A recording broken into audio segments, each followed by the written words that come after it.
Chapter 6. The Remarkable Incident of Dr. Lanyon. Time ran on. Thousands of pounds were offered in reward, for the death of Sir Danvers was resented as a public injury. But Mr. Hyde had disappeared out of the ken of the police as though he had never existed. Much of his past was unearthed, indeed, and all was disreputable. Tales came out of the man's cruelty, at once so callous and violent, of his vile life, of his strange associates, of the hatred that seemed to have surrounded his career, but of his present whereabouts not a whisper. From the time he had left the house in Soho on the morning of the murder, he was simply blotted out, and gradually, as time drew on, Mr. Utterson began to recover from the hotness of his alarm, and to grow more quiet with himself. The death of Sir Danvers was, to his way of thinking, more than paid for by the disappearance of Mr. Hyde. Now that the evil influence had been withdrawn, a new life began for Dr. Jekyll. He came out of his seclusion, renewed relations with his friends, became once again their familiar guest and entertainer, and whilst he had always been known for his charities, he was now no less distinguished for his religion. He was busy, he was much in the open air, he did good. His face seemed to open and brighten, as with an inward consciousness of service, and for more than 2 months the doctor was at peace. On the 8th of January, Utterson had dined at the doctor's with a small party. Lanyon had been there, and the face of the host had looked from one to the other as in the old days when the trio were inseparable friends. On the 12th, and again on the 14th, the door was shut against the lawyer. The doctor was confined to the house, Poole said, and saw no one. On the 15th he tried again, and was again refused, and having now been used for the last 2 months to see his friend almost daily, he found this return to solitude to weigh upon his spirits. The 5th night he had guessed to dine with him, and the 6th he took himself to Dr. Lanyon's. There, at least, he was not denied admittance, but when he came in, he was shocked at the change which had taken place in the doctor's appearance. He had his death warrant written legibly upon his face. The rosy man had grown pale. His flesh had fallen away. He was visibly balder and older. And yet it was not so much these tokens of a swift physical decay that arrested the lawyer's notice, as a look in the eye and quality of manner that seemed to testify to some deep-seated terror of mind. It was unlikely that the doctor should fear death, and yet that was what Utterson was tempted to suspect. Yes, he thought, he is a doctor. He must know his own state and that his days are numbered, and the knowledge is more than he can bear. And yet, when Utterson remarked upon his ill looks, it was with an air of great firmness that Lanyon declared himself a doomed man. "I have had a shock," he said, "and I shall never recover. It is a question of weeks.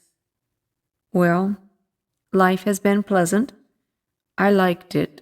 Yes, sir, I used to like it. I sometimes think if we all knew, we should all be more glad to get away." "Jekyll is ill too," observed Utterson. "Have you seen him?" Lanyon's face changed, and he held up a trembling hand. "I wish to see or hear no more of Dr. Jekyll," he said in a loud, unsteady voice. "I am quite done with that person, and I beg that you will spare me any allusion to one whom I regard as dead." "Tut, tut," said Mr. Utterson, and then, after a considerable pause, "Can't I do anything?" he inquired. We are 3 very old friends. We shall not live to make others, Lanyon." "Nothing can be done," returned Lanyon. "Ask him." "He will not see me," said the lawyer. "I am not surprised at that," was the reply. "Some day, after I am dead, Utterson, you may perhaps come to learn the right and wrong of this. I cannot tell you. And in the meantime, if you can sit and talk with me of other things, for God's sake, please stay and do so. But if you cannot keep clear of this accursed topic, then, in God's name, please go, for I cannot bear it."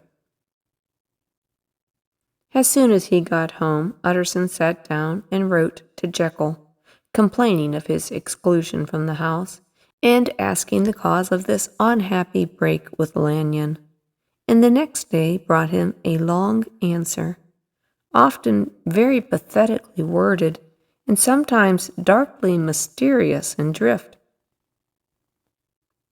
The quarrel with Lanyon was incurable.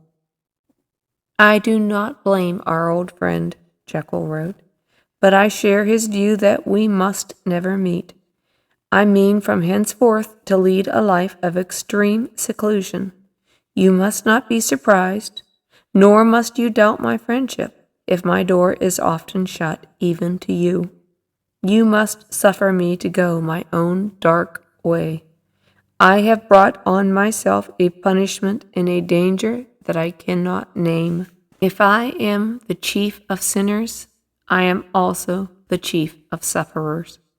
I could not think that this earth contained a place for sufferings and terrors so unmanning.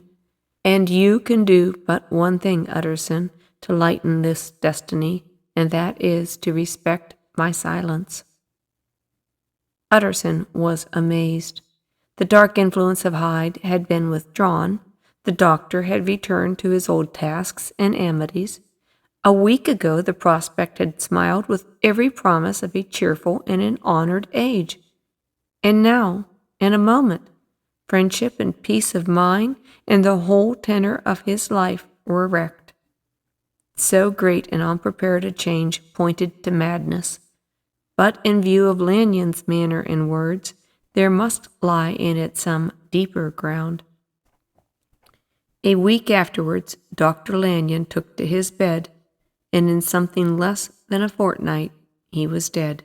The night after the funeral, at which he had been sadly affected, Utterson locked the door of his business room, and sitting there by the light of a melancholy candle, drew out and set before him an envelope addressed by the hand and sealed with the seal of his dead friend. "Private, for the hands of G. J. Utterson alone, and in case of his predecease to be destroyed unread." So it was emphatically superscribed, and the lawyer dreaded to behold the contents. "I have buried one friend today," he thought. "What if this should cost me another?" And then he condemned the fear as a disloyalty, and he broke the seal. Within there was another enclosure, likewise sealed and marked upon the cover as, "Not to be opened till the death or disappearance of Dr. Henry Jekyll." Utterson could not trust his eyes. Yes, it was disappearance, here again, as in the mad will which he had long ago restored to its author. Here again were the idea of a disappearance and the name of Henry Jekyll bracketed.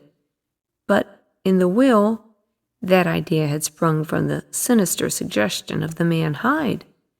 It was set there with a purpose all too plain and horrible.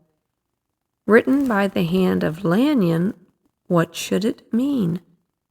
A great curiosity came to the trustee to disregard the prohibition and to dive at once to the bottom of these mysteries. But professional honor and faith to his dead friend were stringent obligations, and the packet slept in the inmost corner of his private safe.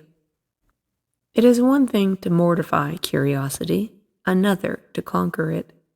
and it may be doubted if, from that day forth, Utterson desired the society of his surviving friend with the same eagerness. He thought of him kindly, but his thoughts were disquieted and fearful. He went to call, indeed, but he was perhaps relieved to be denied admittance. Perhaps in his heart he preferred to speak with Poole upon the doorstep, surrounded by the air and sounds of the open city, rather than to be admitted into that house of voluntary bondage, and to sit and speak with its inscrutable recluse. Poole had, indeed, no very pleasant news to communicate. The doctor, it appeared, now more than ever confined himself to the cabinet over the laboratory, where he would sometimes even sleep. He was out of spirits. He had grown very silent. He did not read. It seemed as if he had something on his mind. Utterson became so used to the unvarying character of these reports that he fell off, little by little, in the frequency of his visits.